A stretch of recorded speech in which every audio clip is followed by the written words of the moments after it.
கிறிஸ்து இயேசுவில் பிரியமான சகோதர சகோதரிகளே, ஆண்டவரின் சமாதானம் உங்களோடு இருப்பதாக. திருநீற்று புதனுடைய அடுத்த நாள், தவக்காலத்தினுடைய முதல் வியாழக்கிழமை.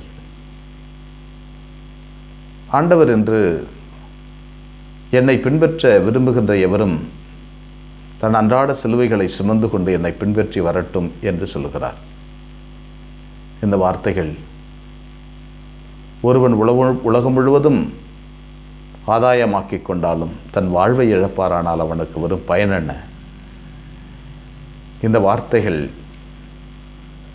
குறிப்பாக புனிதர்களை, புனித லயலா இன்னாசியார், புனித பிரான்சிஸ் சேவியர், புனித டோம்னிக் இவர்களை எல்லாம் இழுத்தது கடவுளின் வார்த்தையை தங்கள் முதுகில் தாங்கிக் கொண்டு உலகின் கடையெல்லை வரைக்கும் சென்று இயேசுவுக்காக சிலுவையை சுமப்பது எப்படி என்பதை அனுபவித்து வரலாற்றில் வாழ்ந்து மடிந்த மனிதர்கள், வாழ்ந்து மடிந்த புனிதர்கள் நமக்கு ஒரு வரலாறை கற்பித்து விட்டு சென்றிருக்கிறார்கள். இயேசுவுக்காக துன்பப்படுதல், இயேசுவுக்காக சிலுவையை சுமத்தல்,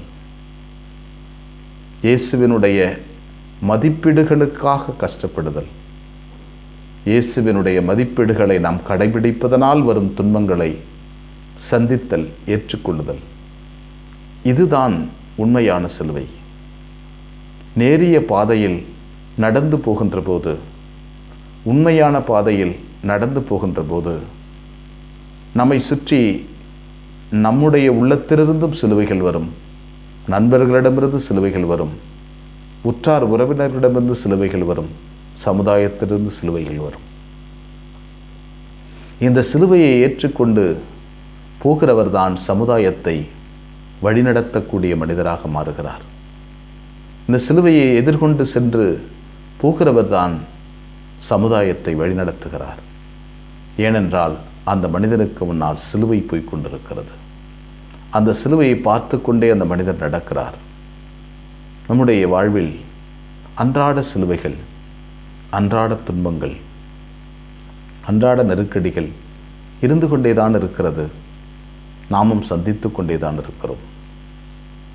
இயேசுவினுடைய மதிப்பீடுகளின் பொருட்டு, மதிப்பீடுகளை நாம் வாழவில்லை என்றால் அது சிலுவைகள் அல்லாமல் போய்விடும். நமக்கு பிரச்சனையே இல்லை, துன்பங்களே இல்லை. ஆனால் இயேசுவின் மதிப்பீடுகளை நாம் வாழுகின்ற போது அங்கே சிலுவைகள் வந்து நிற்கும். இயேசுவின் வார்த்தைகளை உண்மையாகவே தாங்கி செல்கின்ற போது நமக்கு எதிர்ப்புகள் வரும்.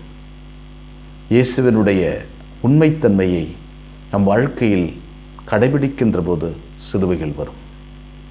இதுதான் அன்றாட சிலுவை. இதுதான் வெண்ணிற மறை சாட்சியம். இந்த சிலுவைகள் தான் வெண்ணிற மறை சாட்சியம். இரத்தம் சிந்தி இறப்பது ஒரு மறை சாட்சியம். இந்த சிலுவைகளை தாங்கிக் கொண்டு வாழ்க்கையில் நடந்து போவது வெண்ணிற மறை சாட்சியம். இந்த மறை சாட்சியத்தை நாமும் நம்முடைய வாழ்க்கையில் பெற்றுக்கொண்டு சிலுவையை நோக்கி நடப்போம். எங்களை வழிநடத்துகின்ற ஆண்டவரை உம்மை போற்றுகிறோம். அற்புதமான நாளுக்காக நன்றி சொல்கிறோம். நீர் எங்களுக்கு தந்த வரங்களுக்கு நன்றி, ஆற்றலுக்கு நன்றி, கொடைகளுக்கு நன்றி. ஆண்டவரே, நீர் எங்களோடு பயணம் செய்கிறேன்.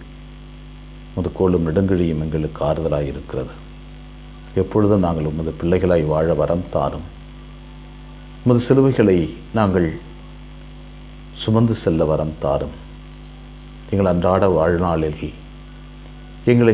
எங்களை நோக்கி வருகின்ற சிலுவைகளை நாங்கள் தாண்டி எப்படியாவது அவற்றை மறுதலித்துவிட்டு தூக்கி எறிந்துவிட்டு செல்ல மனம் எத்தனிக்கிறது.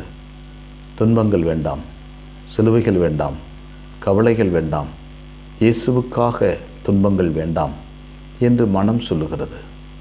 நீர் எங்களோடு வாழ்கிறீர் என்பதை ஒவ்வொரு நாளும் நாங்கள் அறிந்து கொள்ள வரம் தாரும். அன்னைமரியே, எங்கள் அன்பு தாயே, உம் திருமகனிடம் எங்களுக்காக இடைவிடாது பரிந்து பேசும். ஆமென்.